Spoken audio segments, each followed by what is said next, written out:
He said previous year question, a particle is performing simple harmonic motion with time period t. The time taken by the particle to go directly from its mean position to half of the amplitude is. ఒక particle simple harmonic motion చేస్తుంది. ఆ particle main position నుంచి half of the amplitude వెళ్ళడానికి పట్టిన time ఎంత అని అడుగుతున్నాడు. Displacement equation ఎంత y equal to a sin omega t. Okay, ఎంత డిస్టెన్స్ మూవ్ అయిందంటే half of the amplitude. Half of the amplitude అంటే y ఏమని తీసుకోవాలి, a/2 తీసుకోవాలి. ఇది ఇక్కడ సబ్స్టిట్యూట్ చేస్తే మనకి ఆన్సర్ వచ్చేస్తుంది.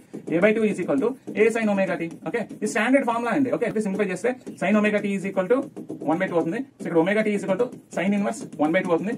sin ఇన్వర్స్ 1/2 అంటే ఎంత అంటే 30 డిగ్రీస్ అంటే π/6 అన్నమాట. omega t is equal to π/6. ఇక్కడ omega ఎంత అండి, standard form. omega is equal to 2π by capital T. Okay, time period of oscillation. See, ఈ omega ఫార్మ్ లో ఇక్కడ వేసేసుకోండి. So 2π by capital T into small t is equal to π/6. Simplify చేస్తే మనకు కావాల్సిన ఏంటి, time taken by the particle. So small t is equal to capital T. ఇది ఇటు పక్క వెళ్ళిపోతే 12 అవుతుంది. సో స్మాల్ t ఎంత టైం తీసుకుందండి, t/12 సెకండ్స్ తీసుకుంది. This is your answer. So ఈ విధంగా మనం ఆన్సర్ చేయొచ్చు. బాగా ప్రాక్టీస్ చేయండి. For more videos subscribe to our channel.